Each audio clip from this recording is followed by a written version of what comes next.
박은실 선생님과 함께 떠나는 신나는 동화 나라. 친구들 안녕하세요.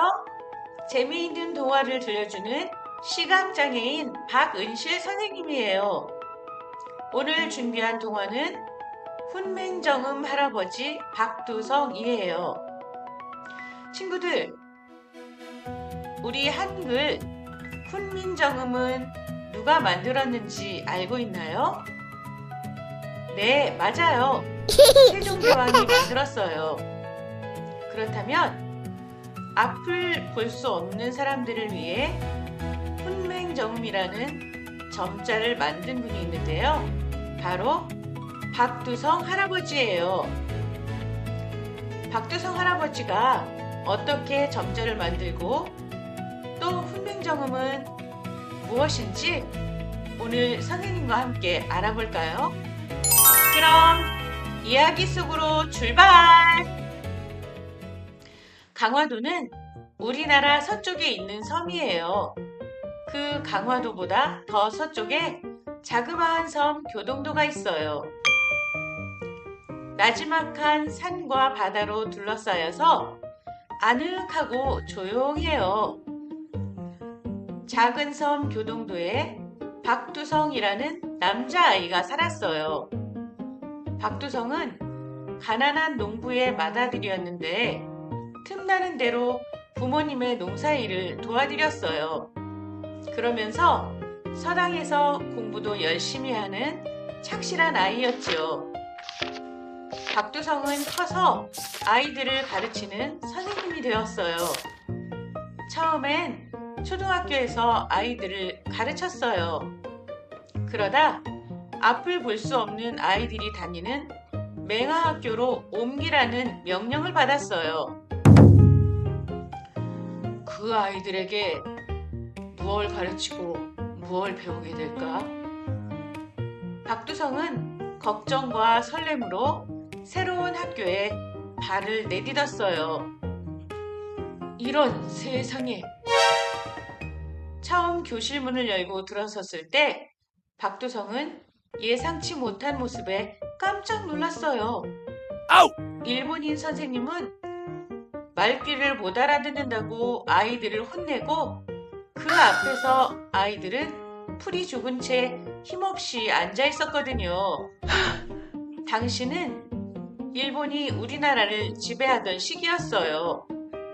아이들은 우리말 대신 일본말로 공부를 배우고 일본 점자를 익혔어요. 점자는 앞을 볼 수 없는 사람들이 손끝으로 만져서 읽는 글자예요.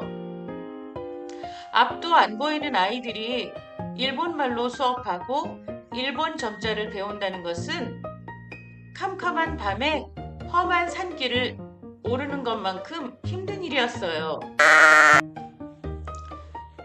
일본말을 잘 못하는 아이들을 위해 박두성이 일본인 선생님의 수업을 우리말로 옮겨주기도 했어요.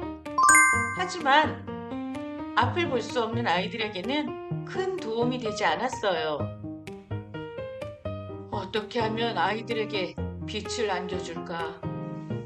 박두성은 날마다 고민하고 또 고민했어요. 그래, 아이들에게 무엇보다 필요한 건 한글로 된 점자야. 오랜 고민 끝에 박두성이 내린 결론이었어요. 박두성은 당장 뜻있는 사람들을 모아 몰래 점자 연구를 시작했어요. 세종대왕은 모든 백성을 위해 훈민정음을 만들었어요. 박두성 역시 훈민정음처럼 쉽고 간단한 점자를 만들고 싶었지요. 우리말 점자는 배우기 쉬워야 하고 점 개수가 적어야 하며 점자끼리 서로 헷갈리지 않아야 해. 어느새 7년이라는 긴 세월이 지났어요. 마침내 박두성은 6개의 점으로 이루어진 독창적이고 과학적인 한글 점자를 만들었어요. 훈민정음은 훈맹정음의 정신이 담긴 한글 점자라서 훈맹정음이라고 불렀지요. 눈먼 이들을 가르치는 바른 소리라는 뜻이에요. 하지만 아이들에게 훈맹정음을 가르칠 수는 없었어요.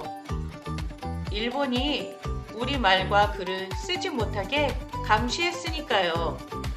그런데 우리말 점자라니요? 훈맹정음을 쓰게 해달라고 요청해야겠어. 박두성은 용기를 내 조선 총독부에 편지를 썼어요. 총독께, 눈이 보이지 않으면 마음이 다치고 세상도 다치고 말지요. 보지 못하는 이들을 구해줄 수 있는 길은 오직 글을 가르쳐 마음을 바르고 아름답게 가꾸는 길밖에 없습니다. 보지 못하는 조선의 아이들을 한글 점자인 훈맹정음을 배우고 익힐 수 있도록 부디 허락해 주십시오. 간절한 마음이 담긴 편지는 일본 총독의 마음을 움직였어요.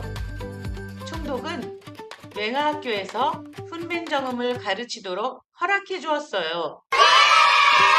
나라를 빼앗겼더라도 우리말을 간직할 수 있다면 감옥의 열쇠를 쥐고 있는 것이나 마찬가지란다. 박두성은 아이들에게 우리말의 소중함을 일깨워 주었어요. 아이들은 훈맹정음을 통해 우리 민족의 정신과 글을 지킬 수 있었지요.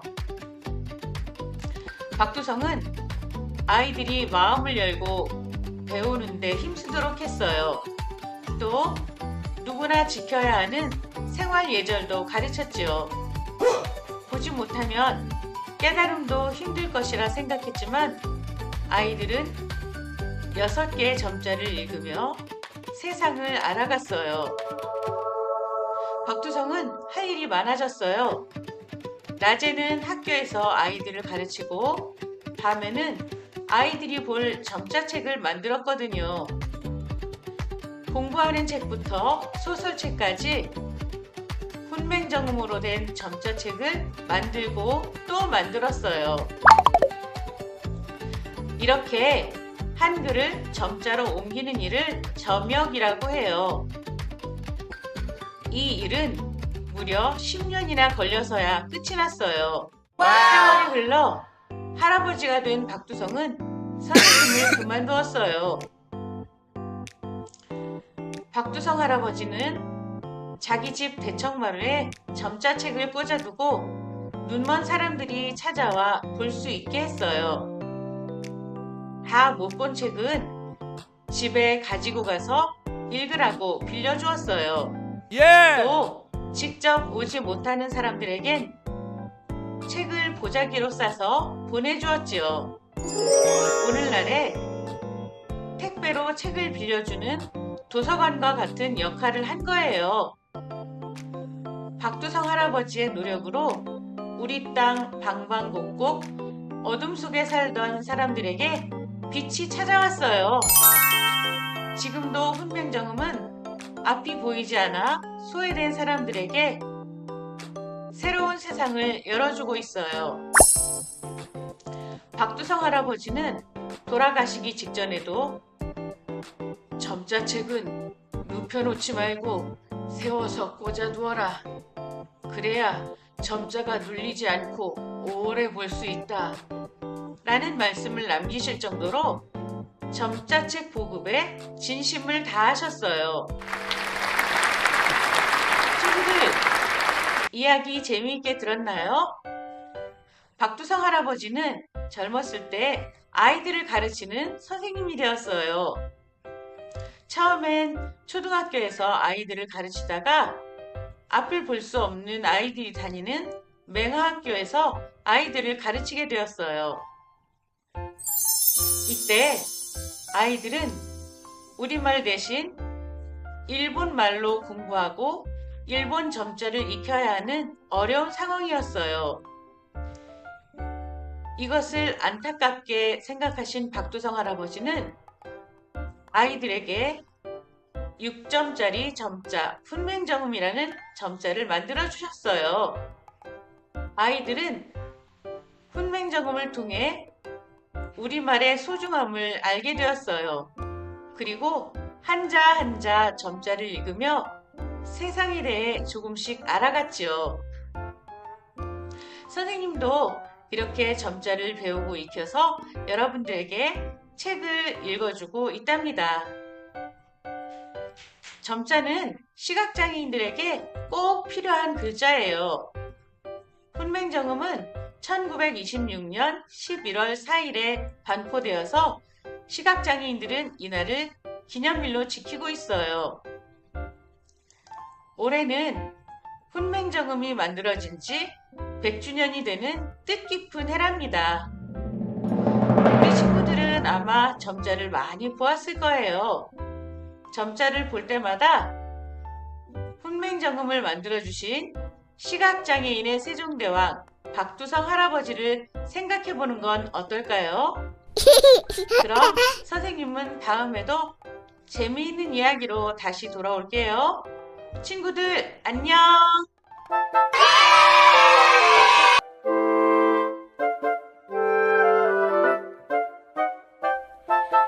박은실 선생님과 함께 떠나는 신나는 동화 나라.